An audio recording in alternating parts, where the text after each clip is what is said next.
નમસ્કાર, મારું નામ વનાળિયા કેતન ઠાકરસિંહભાઈ છે. હું શ્રી સુલતાનપુર પ્રાથમિક શાળામાંથી આવું છું.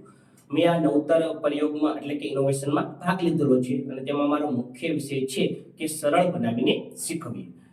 મારી શાળાની વાત કરું તો અને સમસ્યાની વાત કરું તો મારો મુખ્ય વિષય સામાજિક વિજ્ઞાન છે.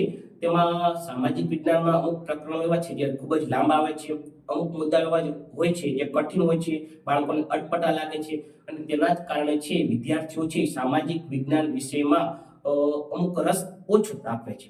બીજું એ કે રસ્તો દાખવે છે પરંતુ અમુક અટપટા મુદ્દાઓને કારણે, અમુક શબ્દો એવા અઘરાને કારણે તેઓ છે રસ દાખવતા હોય છે પરંતુ તે અમુક બાબતો હોય છે તેને ગોખણ પટ્ટીથી યાદ કરે છે અને જ્યારે તેમને પૂછવામાં આવે છે ત્યારે આ ગોખેલું હોય છે ભૂલાઈ જવાય છે.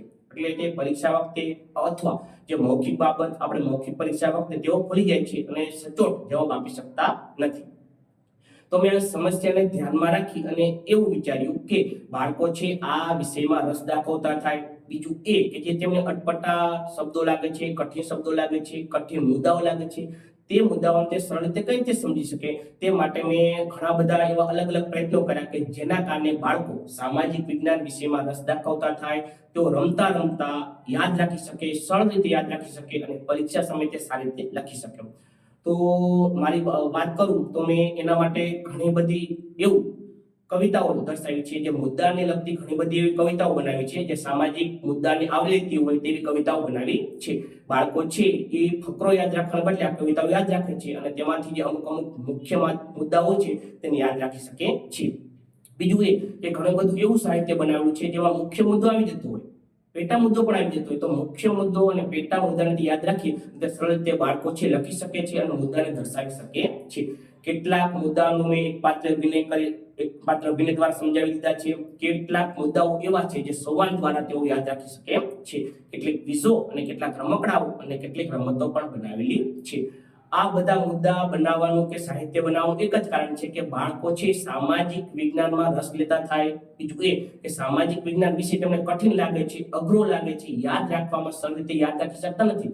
તો આ સાહિત્ય બનાવવાથી મને એ ઘણો બધો ફાયદો થયો છે કે બાળકો છે એ પહેલા તો સામાજિક વિજ્ઞાન વિશે છે તેમાં રસ દાખવતા થયા છે.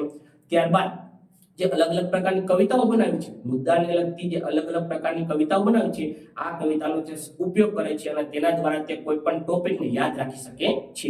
બીજું એ કે કેટલાક ઇતિહાસના જે પાઠ હોય છે તેમાં એક પાત્ર અભિનય આવે છે, તો એ જ એક પાત્ર અભિનયને બાળકો દ્વારા જ રજૂ થાય છે. બાળકો જ એ એક પાત્ર રજૂ કરે છે, પ્રાર્થનામાં રજૂ કરે છે.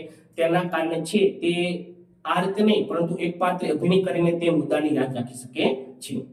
કેટલીક રમતો એ બનાવી છે કે રમતા રમતા બાળકો છે તે યાદ રાખી શકે છે અને રિસેસના સમયે પણ આ મુદ્દાને તેઓ યાદ રાખી અને સરળ રીતે તેઓ લખી શકે છે અને બીજા વિદ્યાર્થીઓ હોય છે તેને સમજાવી અને મદદરૂપ થઈ શકે છે. કેટલીક એવી રમતો બનાવેલી છે જે રિસેસના ટાઈમે તેઓ ઉપયોગ કરે છે અને ઘણા બધા એવા ચાર્ટ બનાવેલા છે. અને મારી શાળામાં મેં વાત કરું તો મારી શાળામાં મેં એક વર્ગખંડ બનાવ્યો છે, સામાજિક વિજ્ઞાન વર્ગખંડ. જ્યારે કદાચ રજાઓ પર હોય કે ક્યારેક હું ગેરહાજર હોય તો તે બાળકો મારા વિદ્યાર્થીઓ જે હોય છે તે મારા વર્ગખંડ હોય છે તેમાં અલગ અલગ ચાર્ટનો ઉપયોગ કરીને સરળ રીતે તે ભણી શકે છે. તો આવા ઘણા બધા અલગ અલગ મુદ્દાને લગતા ચાર્ટ પણ બનાવેલા છે. આ બાબતથી મને ઘણું બધું સારું એવું પરિણામ મળેલું છે.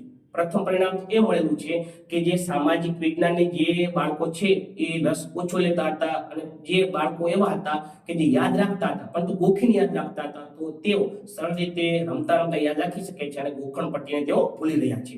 બીજું એ કે જે સ્પર્ધાત્મક પ્રકારની પરીક્ષાઓ આવી રહી છે, એનએમએસની પરીક્ષા છે, જ્ઞાન સાધનાની પરીક્ષા છે, ઘણી બધી ક્વિઝોની પરીક્ષા છે, શિષ્યવૃત્તિની પરીક્ષા છે, તો તેમાં જે જનરલ નોલેજની જે બાબત આવે છે તેમાં પણ બાળકો છે એ આ અલગ અલગ સાહિત્યને વાંચી અને સારું પ્રદર્શન કરી રહ્યા છે, એટલે કે સારું પ્રદર્શન દર્શાવી રહ્યા છે. તો મારો આ નવતર જે પ્રયોગ હતો કે સરળ બનાવીને શીખવે, બાળકોને છે મુખ્ય મુદ્દાને ચોંટાડી નહીં પરંતુ એ જ મુદ્દાને અલગ અલગ ભાગમાં વહેંચીને ક્વિઝ સ્વરૂપમાં, કવિતા સ્વરૂપમાં, સાહિત્યમાં સ્વરૂપમાં વહેંચી અને તેમને